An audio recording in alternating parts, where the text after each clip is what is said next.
So lavenders are really popular to grow here in the UK, and you can see why. They're evergreen, they have the most gorgeous scent when you rub the leaves or when it's in flower.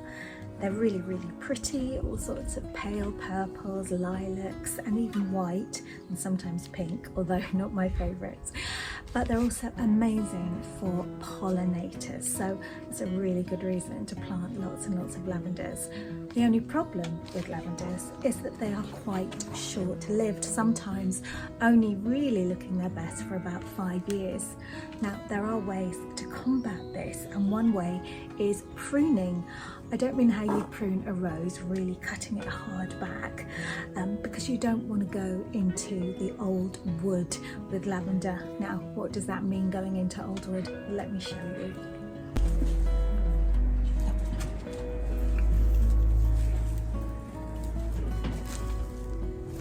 So always cut back your lavenders in the autumn, and that's just giving them a gentle haircut, getting rid of all the spent flower heads and just cutting back a bit. But one of the best times to cut your lavenders is this time of year, is in the spring. And what this does is not only will it help keep your plant bushy and compact and stop that woodiness, it will also give you plants for free. And I'll show you how. Taking cuttings is really simple, but I would totally recommend that you use a really good seed and cutting compost. What you'll find is that it's a lot finer and there is grit or sand in there, and that really helps improve drainage, which is essential for cuttings. And also there's very low levels of nutrients, which you don't need, a bit like seedlings, because you risk scorching the roots of these new baby plants.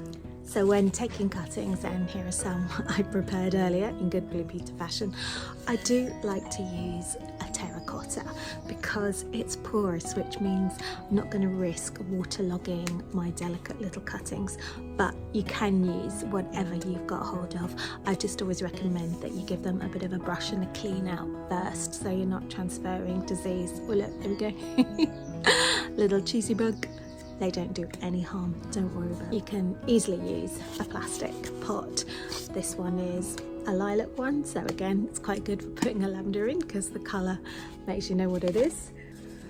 What I'm using today are these really quite sturdy recycled pots, and these are interesting because they're made from recycled rope and fishing nets, so good for the environment too. So one of the easiest ways to propagate lavender is by taking cuttings, and that just means you are taking bits of growth, snipping it off and popping it in a pot, and you will have an exact replica, a clone of the parent plant that you've already got. Now I'm doing it in April. Some people will do it later on when it's a semi-ripe cutting, but I like to do it now because now is when I'm going to give this brand new lavender that I bought a good haircut, even though it's about to start flowering. Don't worry about that.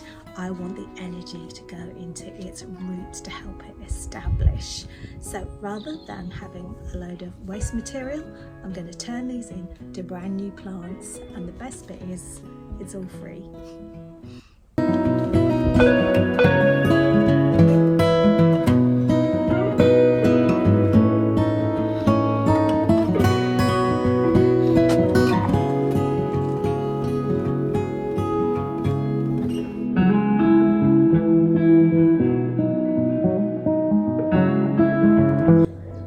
So what do you need for taking cuttings? Well, obviously you need a healthy lavender plant like this lavender hidka here, and it has to be healthy because if you've got a lavender that's on its last legs and maybe it's got some kind of disease or the pests have been getting at it and it's not very vigorous, then your cuttings aren't going to take anywhere near as well, and they could well have that virus or disease within them anyway. So always take healthy cuttings. Oh, I'm loving the smell, I really am. So as well as that, you've got your pot, Sharp secateurs are needed. You can use sharp scissors, you can use anything that is sharp and clean. I always recommend you disinfect any cutting tools between jobs because you don't want to risk passing any viruses or disease onto your plants. But the main thing is they need to be sharp, otherwise you can bruise or snag the stem, and that's going to let disease in and stop the cuttings taking so well. And the final piece of equipment that I use is a clear polythene bag. You can use a propagator, but this literally goes over the top of the pot and it seals in the moisture and stops the plants from drying out. Really, really essential. I always put a little hole in and then I can mist through the hole, and also it just lets some of the air circulate around. If you can, take cuttings in the morning and find a non-flowering stem and cut just below where the leaves join, known as the leaf node. Once you've made the cut, take all the bottom leaves off. This stops them rotting and allows more energy for the plant to produce roots. Then pinch out the top, as this will encourage the plant to branch out and become bushier. I like to pop my cutting into the polythene bag, as that will help keep them fresh whilst I take some more cuttings.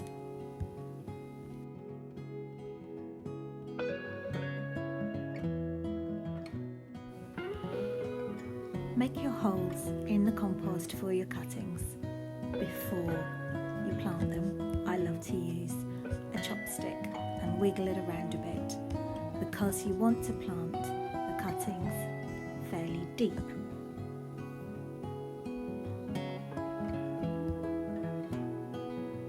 Try to be gentle with your cuttings, firming them in. Put your cuttings around the edge and then one in the centre, making sure their leaves aren't touching. Then loosely pop the bag over the top. So I've taken my cuttings and I've potted them up. You can, if you want, use a bit of twine to go around your pot just to make sure that you keep the polythene on, but it's not always necessary. My scissors aren't quite as sharp as my snips are. Not always necessary, but if you want to make sure you keep that humidity in, then it is quite a good thing to do. It just means that you do have to keep taking it on and off every time you want to check and water. Here we go. Just puff that out. Try not to have the plastic touching the leaves of the lavender cuttings. Now, I know it's not the most attractive thing, but you're not going to leave it in your garden. They need to be kept somewhere where it's warm. So if you haven't got a heated greenhouse, then ideally a warm windowsill, but not in bright sunlight because that will dry out too quickly, but also it will scorch the leaves. Now it takes a little while for them to root, but just be patient, keep checking, keep spraying so it doesn't dry out, and then once you can tug it slightly and there's resistance, then you know it's rooted. Then you can pot them on into their separate pots and leave them outside somewhere warm again until they're ready to go either in a pot or where you want them permanently.